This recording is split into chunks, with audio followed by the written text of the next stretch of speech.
दौरे पर, और वहां जाकर जो भारतीय कम्युनिटी है उसमें बहुत ठाके लगाकर, तालियां बजा बजा कर जिक्र करते हैं उस बूढ़ी मां का जो कहीं वृद्धाश्रम में पड़ी हुई है। ये कहते हैं मेरी बात हुई एक माँ से, जो पता नहीं कब बात होगी, बड़ी हैरानी की बात है, कौन से आश्रम की कौन सी माँ से प्रधानमंत्री जी की बात हुई, जुमले गढ़ना इनसे सीखिए कोई।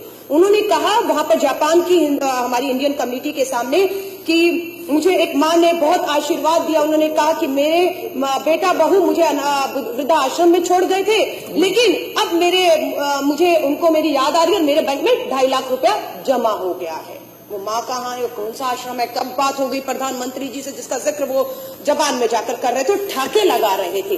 अध्यक्ष जी वो माँ मुझे मिल गई है, मैं बताना चाहती हूँ। और उस माँ ने मुझे कहा, जिस माँ की प्रधानमंत्री जी से बात हुई वही माँ उसी हिसाब से मुझे भी बता रही है कि मोदी जी को जाकर कह दीजिए कि मुझे नहीं मालूम मेरा बैंक खाता वो कौन सा है, मुझे नहीं मालूम मेरे बेटे ने कब और कैसे 2.5 लाख डाला है। अगर आपकी जानकारी में है मोदी जी तो जाइए मेरे बेटे को काला धन मेरे खाते में डालने के मामले में गिरफ्तार करिए, जेल में डालिए। और आशीर्वाद मैं आपको तब दूंगी जब वो माँ ये कह रही है कि मैं अपनी 4 दिन से पासबुक लेकर बैंक के खा रही हूँ, मैं अपनी पेंशन नहीं लगवा पा रही हूँ, मैं दवा नहीं ले पा रही हूँ, वो माँ रो रही है। ये मोदी जी को मैं बताना चाहती हूँ, ये वही माँ है जिस माँ ने आपको आशीर्वाद दिया था। अध्यक्ष जी सबसे बड़ी बात, खाता नंबर मैं बता रही हूँ ऑन रिकॉर्ड 5545100034।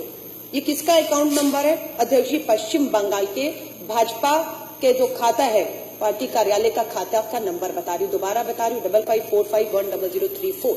मैं क्यों इसका जिक्र कर रही हूँ अध्यक्ष जी? प्रधानमंत्री देश के कहते हैं ये जानकारी बहुत खुफिया रखी गई है, किसी को इसकी जानकारी नहीं दी गई है। 8 तारीख की रात को 8:37 में घोषणा करते हैं और उसी दिन सुबह 500 और 1000 के नोट भाजपा कार्यालय बैंक के खातों में जमा करा देता है सुबह सुबह। ये कोई पूछेगा कि 1 करोड़ रुपया जो भाजपा के खाते में सभी के सभी 100 और 500 के नोट जमा कराए गए वो कैसे आए?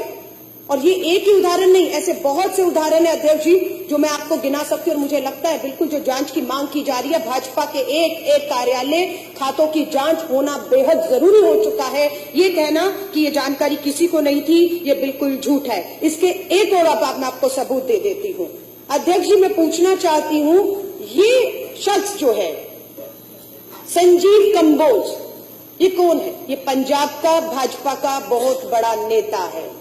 ये ट्वीट पर 2000 नोटों की गट्ठी की तस्वीर डालते हैं। और कब डालते हैं? मोदी जी घोषणा करते हैं देश के प्रधानमंत्री 8 तारीख की रात को। और संजीव कंबोज जो भाजपा के बहुत बड़े नेता है पंजाब से, वो ये खबर डालते हैं 10:53 सुबह 6 तारीख को, 6 नवंबर को, जब देश को नहीं पता था कि 2000 का नया नोट आने वाला है, उसकी शक्ल क्या होगी। उसको आरबीआई जो है मोदी जी की प्रधानमंत्री की घोषणा के बाद जो है उस नोट को दिखाती है पूरे देश में कि वो नोट कैसा होगा। लेकिन भाजपा के इस नेता के पास इसकी जानकारी, इसकी तस्वीरें, ये नोट कैसे थे, ये तो देश जानना चाहेगा, कैसे इनको खबर थी इसकी। लेकिन इसका जवाब भाजपा का कोई नेता देने को तैयार नहीं।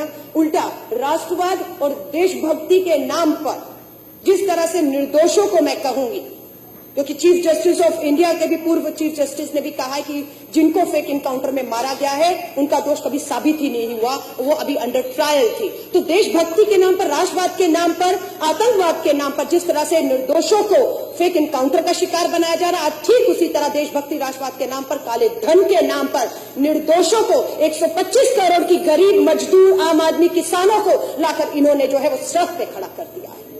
शर्म आती है हमें, उस मां के आंसू नहीं दिखते। और सबसे बड़ी तो मैं निंदा करना चाहूंगी, शर्म आती है। कल तक जब कांग्रेस के नेता राहुल गांधी लाइनों में खड़े थे तो मोदी जी भाषण देकर ठाके लगा रहे थे कि मां का काला धन जमा करने के लिए एक बेटा लाइन में खड़ा है। और आज मैं कहूंगी, क्या देश के प्रधानमंत्री जी, आपकी भी माता जी को आज आपने 90 साल की उम्र में लाइन में खड़ा करने का एक कहूंगी एक अपॉर्चुनिटी के तौर पे आपने देखा, 90 साल की मां को लाइन में खड़ा कर दिया है। बहुत से बेटे हैं, मैंने 4000 रुपया लाइन में खड़ा होकर निकाला और सबसे पहले 4000 में से 2000 लेकर मैं अपने 80 साल के करीब, मेरे पिताजी की उम्र होने वाली है, 75 साल के ऊपर मेरी माँ है, सबसे पहले अगर 4000 निकाला तो 2000 अपनी माँ को देकर आई कि माँ जरूरत हो तो रख लो, मुझे पता है आप लाइनों में नहीं लग पाओगे, आपको शुगर की बीमारी है।